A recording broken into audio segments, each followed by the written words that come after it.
The Cheating Death podcast is a satirical program containing objective information about anything and everything under the sun. We are not political, nor are we religious. We are merely analytical and perhaps a bit prodigious. You have made the choice to dive headfirst into this episode. We are going to identify specifically exactly how you are going to move forward in this waging war of a world. Welcome to the Cheating Death podcast. On today's episode of the Cheating Death podcast, we touch base and provide insight on life after death, the opportunities and the new realms of the universe in which you will experience and identify poignantly exactly what comes next. For there are no better times than the present for us to provide as much information as we possibly can before the potential of this soul vaporizing into thin air are complete. We will always provide you with a new Annihilation Announcement, as well as a joke of the episode.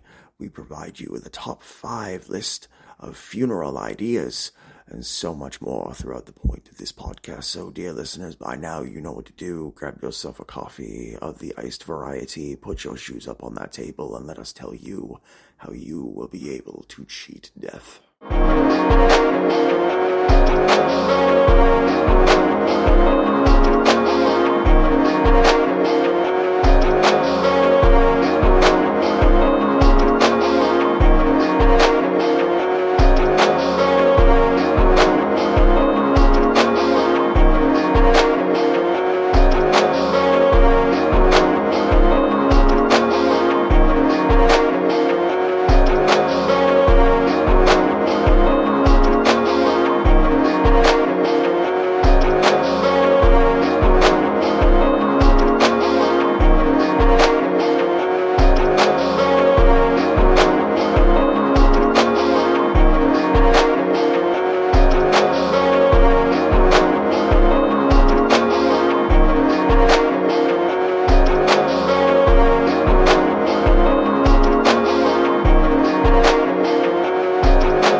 This is your news anchor, the Cleric of Chaos, and this is your Annihilation Announcement.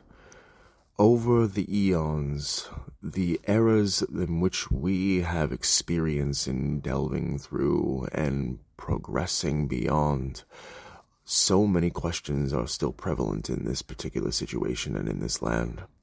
We ask ourselves exactly what it is that we can do in order to move forward and in order to create a better surrounding and a better environment for the people in whom we care about. We move forward and pontificate and idealize the situations that will be able to provide us with solace. However, there are still so many questions in this universe that we have yet to answer for ourselves. And we always search for the answers. For there are individuals out there who have the luxury of spending their lives doing absolutely nothing but researching and looking for answers, all the while the other complete opposite dichotomous side of society have the absolute horror of trying to survive each and every single day, minute to minute, second to second, hour to hour, moment to moment. These two particular areas of the Venn diagram, so to speak, on complete polar opposites, never meet in the middle. For you see, the pontification and the proliferation of the idea that perpetuity and permanence are static within one's lives are completely unrealistic and incorrect. We always ask ourselves exactly what more can we do to focus on those that we love and those that we care about. But do we ever actually follow through on those particular elements, on those things? Or is it that we are more self-serving as a species, and instead we want to try to create a facade that will create a magical mystery of moments and mirages for those around us? For you see, there's over 8 billion people on this planet, give or take a few extra 100,000. And the planet was never really truly designed to have this type of population explosion of the human persuasion. There are so many different types of calamities that have been caused and will be caused by the overall future of our species. The definite increase and acceleration of how climate change is working to such a degree to where we are not able to control it anymore, to where data centers are being built in different places and people just literally cannot stop using artificial intelligence because it makes their lives easier, despite the fact that they are literally destroying their own cognitive function as well as their own mental capacities at the same time. These particular elements of society and life are not lost on those in whom are only trying to go throughout their days and trying to seek solace in any potential way that they possibly can. For you see, the search for answers and the understanding of the great beyond is not something that is necessarily limited to those on either side of the equation.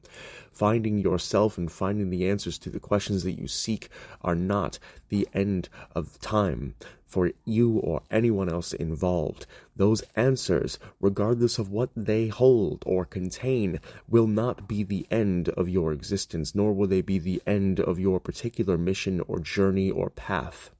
There is no way for you to identify exactly how to move forward unless you just move forward.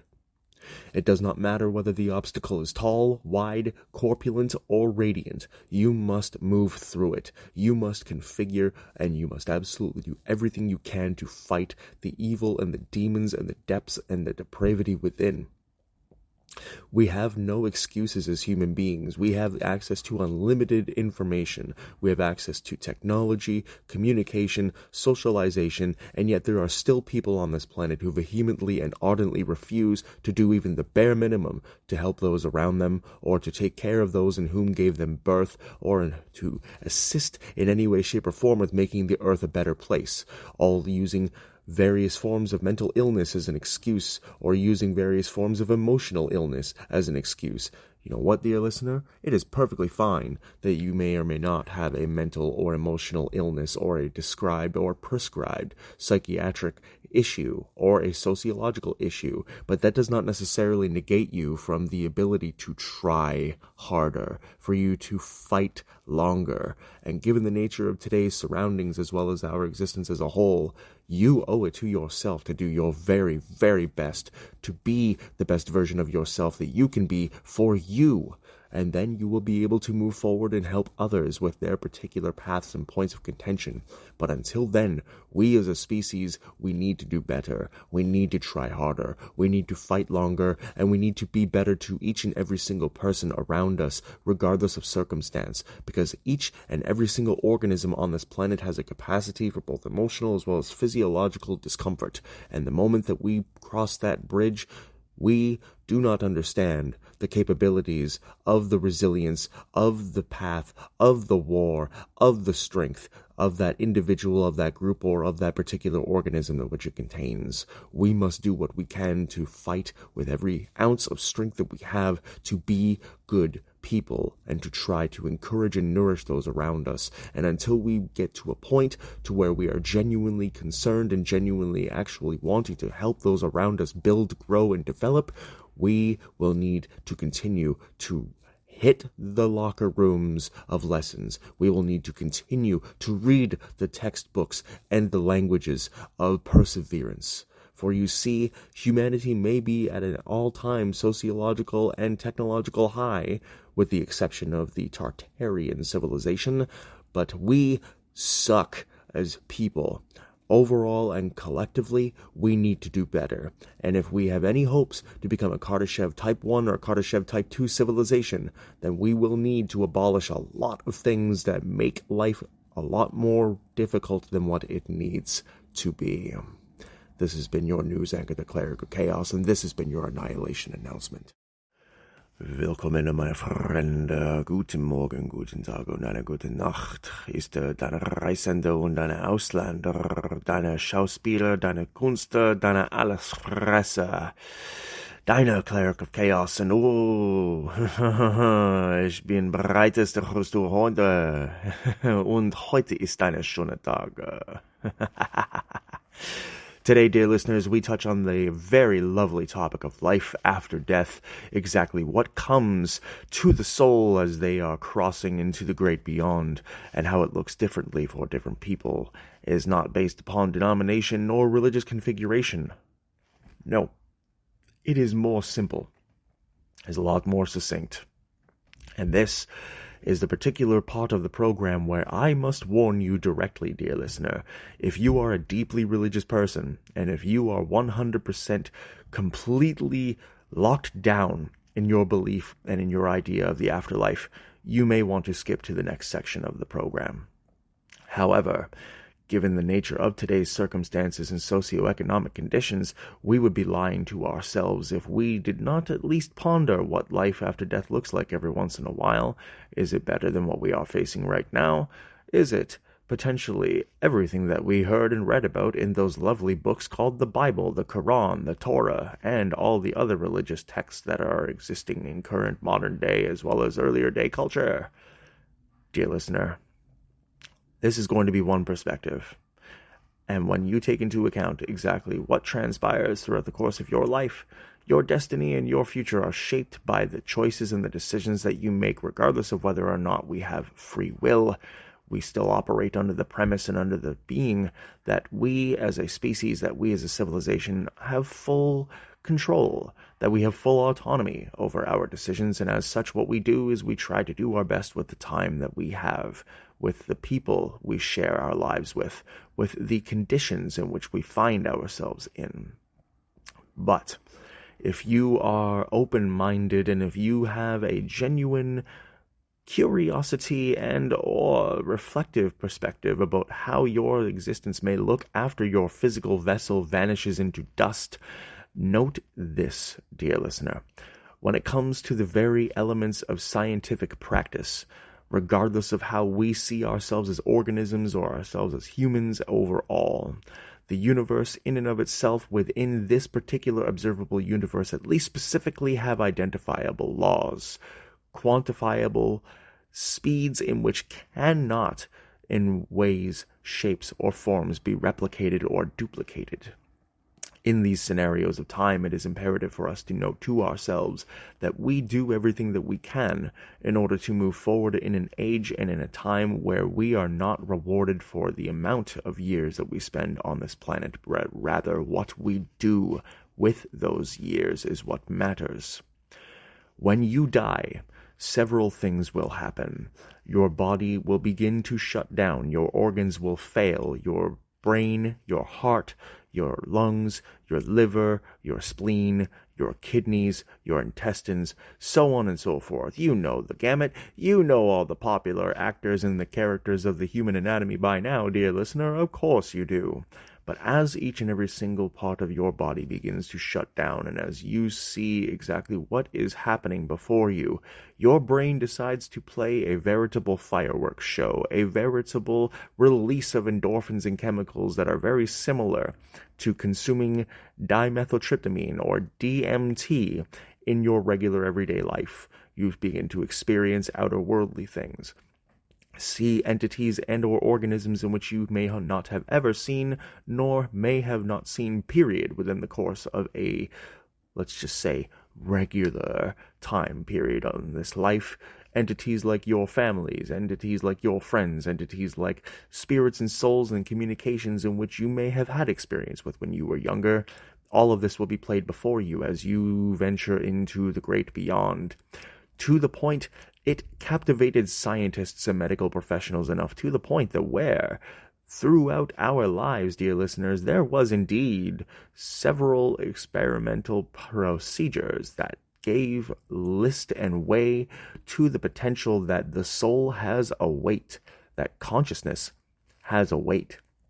When you perish, these particular grams and or granules of energy would be measurable. As such, there was a study conducted by European medical professionals where they had attempted to weigh the soul leaving the body as the physical vessel came to an end. Of course, they did not succeed, because given the nature and the dynamics of how consciousness works, there is no scientist, there is no doctor, there is no medical professional, there is no university professor, there is no astronomer, there is no astrologist, there is no human being on the planet who will be able to tell you exactly how consciousness works, how it forms, and exactly what its meaning has to our existence. Because there is no simple way to identify exactly how it works within the brain. There is no way to identify how it helps us function. Because how we choose to explain these particular symptoms, as well as overall arcing performances by our brains, you will constantly run into roadblocks of the religious scholar variety or of the particularly minded. Instead of being open-minded and allowing for an objective explanation, science will never be able to explain how consciousness works. They will never be able to explain how life after death works. And this is very rudimentary in basic explanation. When you take into consideration how and why people vehemently and ardently either refuse or protest in trying to explain in how life after death works. It's very simple. Take a look at how different religions behave when someone does something they consider blasphemous. Take a look at how different people behave when people do something that is considered to be an affront to their god or gods. You try telling that person that life after death is a specific way, and it conflicts with the way that they have believed and felt and been told their entire lives, let's say 40 plus years, 50 plus years, you are going to experience nothing but hostile resilience and resistance within the mind and soul of the individual in whom you are attempting to discuss this with. So, dear listener, we must note this directly and emphatically. Life after death is life. Your soul, your consciousness, they will continue. How your death and how your experience afterwards looks are completely specific and unique to you. There is no duplicate. There is no replica. Personally, professionally, I have said this a couple of times, but as it pertains to what my experiences are, both in the year 2000 and in the year 2011, and with a very brief short scare in 2018, there is no echelon.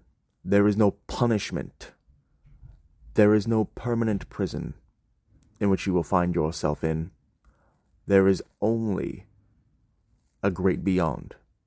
There is only an atmosphere to where you will be completely connected to anything and everything. The nature of the energy will be benevolent. It will be a beautiful world for you to explore in no limitations. For when this took place, and when these words were spoken to me upon my departure from this realm each time, it became quite clear when I returned that not only had life been spoiled for me in a way, but that each and every single person has an opportunity to see just how beautiful their existences can be with time, with energy, with love, with compassion. That you should not worry about the plights of tomorrow, and that you should instead focus on today. Be the best version of yourself that you can, and your life after death will find you in a beautiful place. Thank you for tuning in today. Take care of yourselves and each other. Today's joke of the episode is brought to you by the Cleric of Chaos. Are you an American? Are you worried about the plight of what jump scares are going to do for you?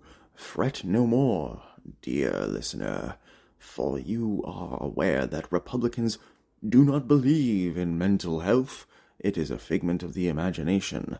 Therefore, one must look in the mirror and see that the problem truly is the mirror itself.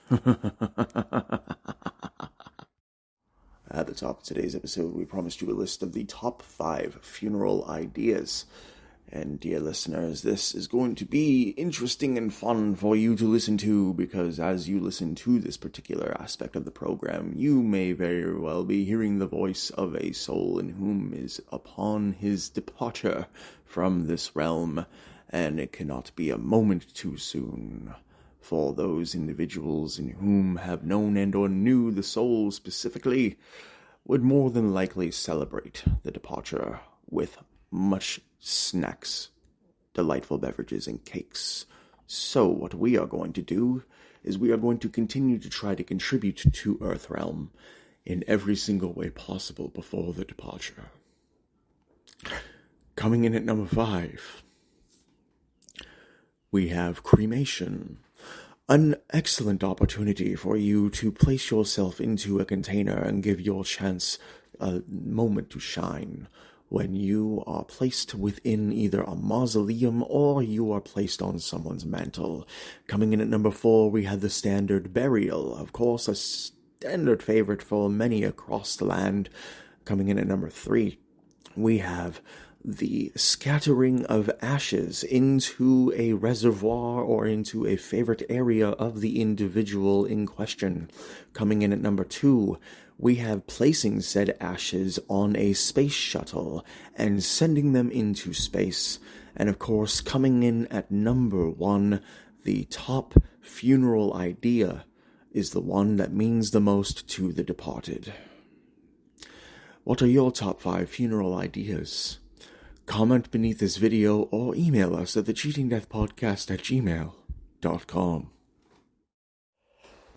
The ideas combined with the reality of what it looks like in terms of the soul's experience of life after death, dear listeners, are not lost on the completely uninhibited of those in whom have experienced it before but choose to mentally block it out. There are no easy situations to which one can face their demise and ultimately understand that this is not the end. However, given the nature and dynamic of human emotions and circumstance, it is obvious that most feel that this is their one and only shot at gaining access to the universe through whichever method they see possible. For you see, when it comes down to the very notion of exactly how existence has come to be and how we have evolved over time, it is not lost on those in whom constantly look at their own lives and wonder what comes next. It is very human to wonder exactly what comes after this particular time. Look back into ancient civilizations with Sanskrit and the Sumerians and all of those other previous civilizations in whom had a very firm grasp and firm grip, not only on existence, but on the very balance of the universe itself. And then somehow, somewhere, we lost the way. We lost the time. We lost the ability to really truly understand and amplify our emotions and combine them with the logic of understanding that energy cannot be created nor destroyed, only transferred. This isn't just a human law. This is not just a human observation. You look back to the double slit experiment of the 1800s and you can see for yourself, dear listeners, that there is absolutely no way that reality will observe itself differently than how we observe it.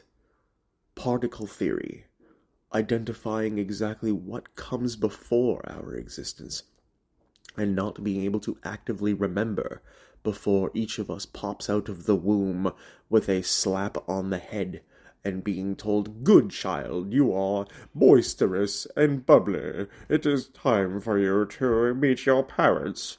There are no easy ways for anyone to really truly understand or identify exactly what comes after death until you experience it yourself. This is not stating emphatically for the record that each and every single individual should have a near-death experience. Quite the opposite. It can ruin you. It can destroy your life in a way that you never saw or thought possible. For it is the equivalent of reaching the end of a video game using a Game Shark cartridge from 1998. There is no pleasant surprise anymore. There is no happiness to follow when you understand exactly what happens after you die.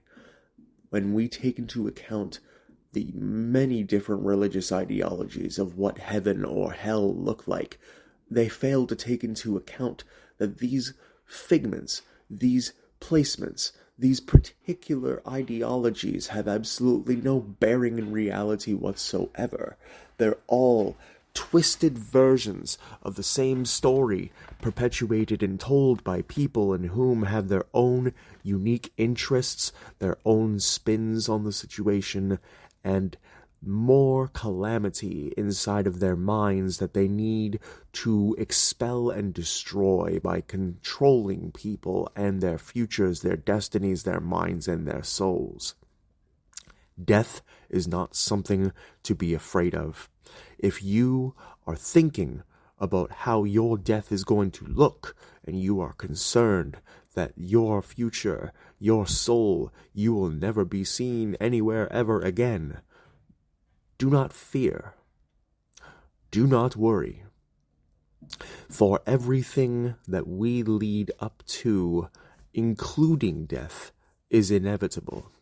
How we handle our lives on the way directly to the end is indicative of exactly what we must do to configure the solution, to identify exactly how we contribute to the universe, and do everything that we possibly can to ensure that we do not fail in our universal conquest or endeavor. For this experience in existence is a test. There are no mistakes. There are only lessons. And you will keep repeating the lesson until the lesson is learned. Life after death is not something to be afraid of, dear listeners. Do not be afraid of your mortal coil coming to an end. Be more afraid of the impact that you leave. Be more afraid of the potential that you may not have helped as many people as you could have. Be more afraid of the reality that those around you may not be able to understand exactly why you departed if you chose to do so yourself. But understand that you are valued, you are cared about, you are loved.